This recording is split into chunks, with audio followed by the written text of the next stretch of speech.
this is Shelly from Hodgepodge Hoosiers. Today I am going to can sweet potatoes. I've got to get these out of my pantry. I'm starting to get sprouts on them and stuff, so I'm going to get them canned up and put in jars. I've got everything ready here. I'm going to fill this full of water here to throw them in when I get done peeling and chunking them up. I've got my jars clean, rings clean, my lids are there. And then I've got my pressure canner with the 3.5 cups or quarts of water is in it. I've got my simple syrup going. There's 11 cups of water in there with a 1.5 cups of sugar. That'll go over them. So I'm gonna get set up here and we'll get started. Okay, I'm gonna get started. I wash these all. It's just easier. And just gonna get the skins off of them.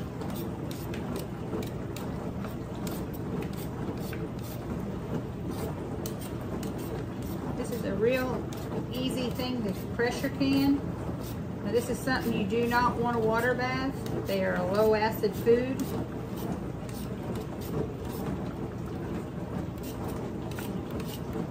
And since they're low acid, they have to be pressure canned. And they're in the pressure canner for quite a while. Like 90 minutes, I believe, per quart, 65 per pints. You do not have to put a light syrup on these. The taste for us will be better, or is better, if we put a light syrup on it. You don't want to get too small of chunks. That's just fine.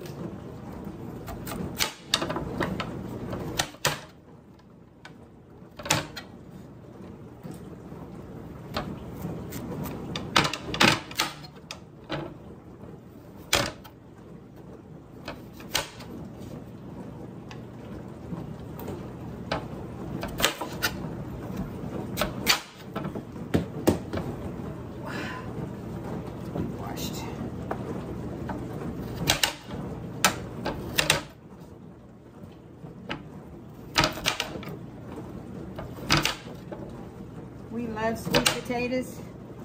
My husband didn't used to like them, but now he really likes them, so, which is fine with me because I have always loved them. And doing it this way is going to preserve them to where if you want to make like, there's a sweet potato quick bread you can make, sweet potato casserole, or I just like to take them and put them in a baking dish. I get a round pie plate baking dish. I'm gonna stop the dishwasher. I've always got that going when I'm videoing.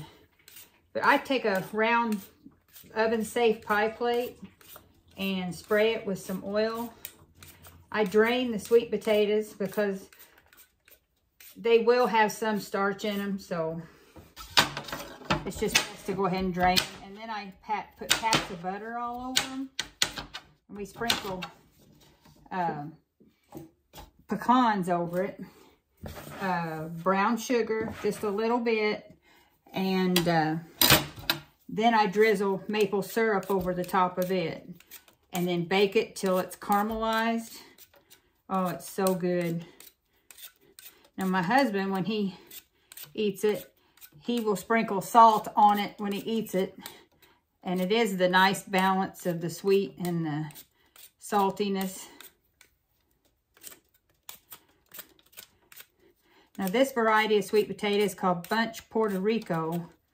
I've not ever canned this variety, so I'm kind of anxious to see how they'll taste after sitting on the shelf for a while. I doubt they're going to be that much different, but it is a new variety we did. Beauregards is what is most common in our area, and we love them. It's the red sweet potato.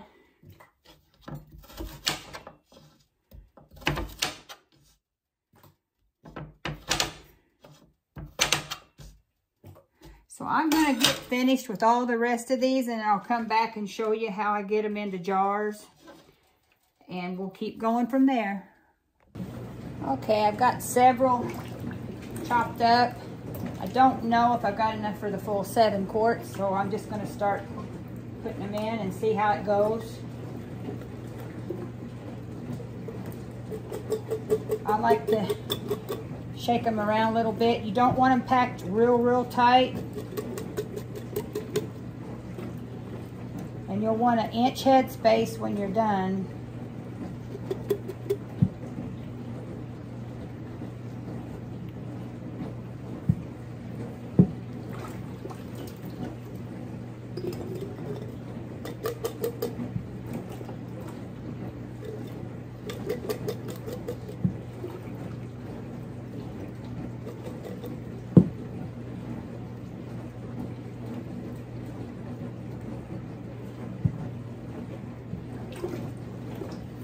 Now I've got my simple syrup on the stove simmering.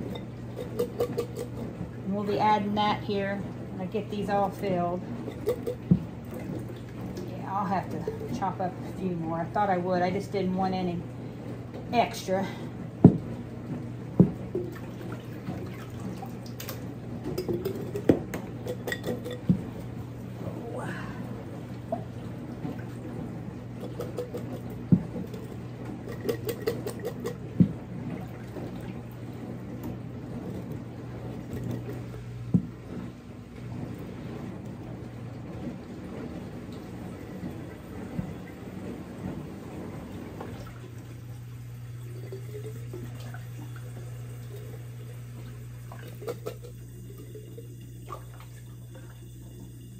Yeah, I got about 6 more small ones over, and that's going to be about right to do the full 7. So I'll be back when I get them all chopped. Okay, I've got my 7 quarts of sweet potatoes here. I've got my simple syrup here.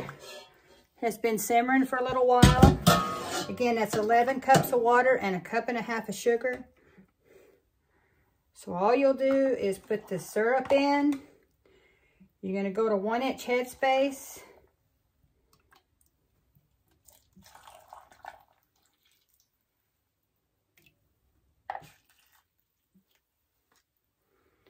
Now, when you debubble,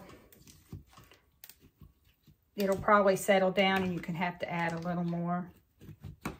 But this is a necessary step. You don't want any air trapped in there. Don't need a whole lot.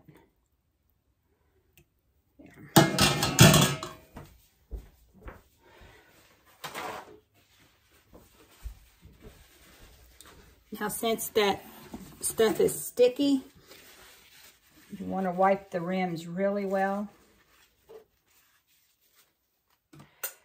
Grab you a lid.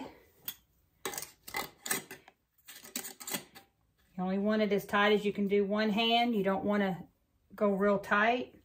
Now, because this isn't boiling hot, you can see I can touch it because once sugar dissolved, it went on simmer. My canner cannot be boiling hot. So I've got the water just warm in my canner. So I'll just set it down in there. It has to warm up together. Now, if whatever I was doing had to be boiled first and then put into jars extremely hot, I would want the water in my canner to be extremely hot.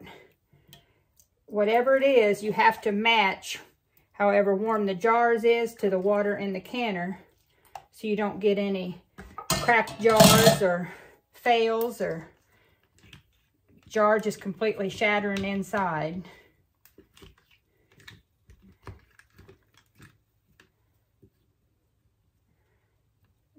There. Let's see if I can get him stuck down in there. Yeah. But this is fairly easy. Yeah, the hardest part of all of this is that it has to be in the pressure canner for 90 minutes. So it's the waiting, because after it does get shut off, you've got to let it go back down to 0 pressure before you release the lid. Now, this syrup is not necessary. If you don't want to can with any syrup, you just want to can it in water, that will be fine too. I had just read that since sweet potatoes, you know, they got their own sugars in them, but if they are canned with just water, they kind of get a little bland. But I mean, if you're going to make something that you're adding ingredients to it, I don't think it matters. But I do like a little light syrup in them. I don't put a heavy syrup. But getting this done now, I'll have sweet potatoes on the shelf and I don't have to worry about them going bad or sprouting too much. They lasted over the winter just fine. But now they're starting to get some sprouts on them. And plus I've kind of been in rotation mode on my pantry because we're going to be planting and getting garden going, and I've got to have room and everything on my shelves. And I keep my sweet potatoes in milk crates just so they've got good airflow. And they do really well. I mean, the room's dark most of the time. And it's not close to our wood stove, so it stays cooler, especially if the door is closed. And I have blackout curtains on the window just for it to stay cool in there, or cooler.